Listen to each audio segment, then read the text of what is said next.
Here's our second example for finding area between curves.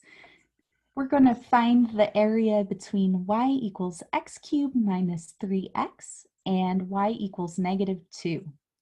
You can see here that I've graphed our two functions. We've got our cubic function here. This is x cubed minus 3x. And that one you can plot by using a table of points, or you could use our curve sketching methods from last chapter, or you could use a calculator for right now.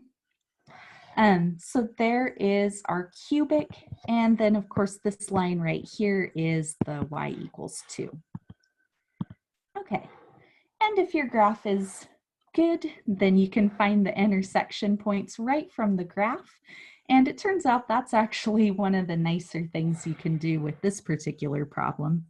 We can see our intersections are here at x equals -1, and then here at x equals 2.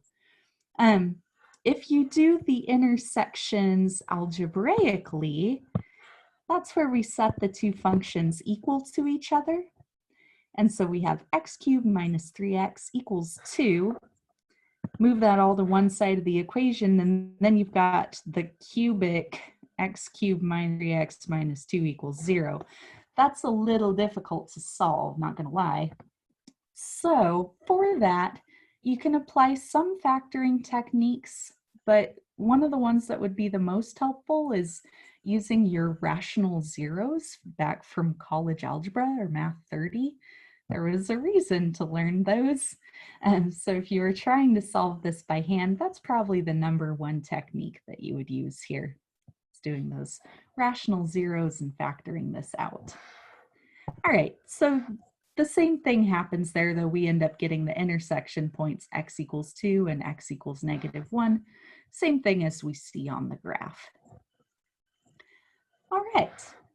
So the area that we're going to be looking for here is the part that's trapped between those two curves, contained inside. So it's going to be this area right here. Okay, so we can see that to find the area, we are going to be taking the integral over our interval of x values here from -1 to +2. And then we're going to need to determine our top and bottom functions, which stays consistent on that whole interval there. The straight horizontal line is on top in that whole region. So here's our top function, yt is just the line y equals 2. That means our bottom function is the cubic here. Its values are lower over that whole interval. So yb, bottom function, is x cubed minus 3x. All right, so for our area integral, we know we need to take the top function and subtract the bottom function. So that's going to be 2 minus x cubed minus 3x, and we're integrating this with respect to x. All right, so -1 to 2, we're going to have 2 minus x cubed plus 3x dx. And now it's antiderivative time there. Let's see, that would be 2x minus 1/4 x to the 4th plus 3/2 x squared. Okay, and then we're going to be plugging in our limits. And so we start with the top limit of integration, plug in 2.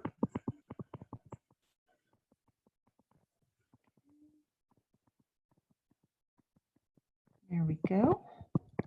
And then you're going to subtract and plug in -1. Just like this.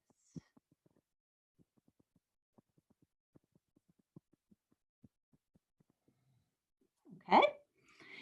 And now it's arithmetic time. So we crunch these numbers. 2 to the 4th is 16.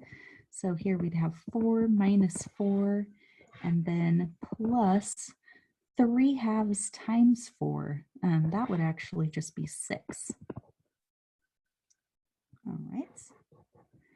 And then here we're going to have negative 2, and then that would be minus 1/4 and plus 3 halves.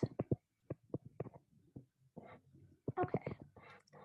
So the 4's will cancel out there. We're going to have 6. I'm going to distribute the negative there.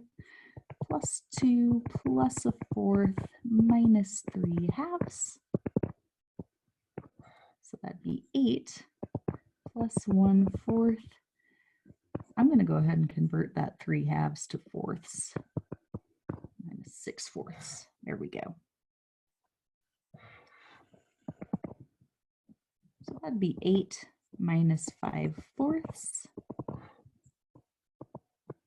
32/4 minus 5/4 gives us 27/4 for that total shaded area.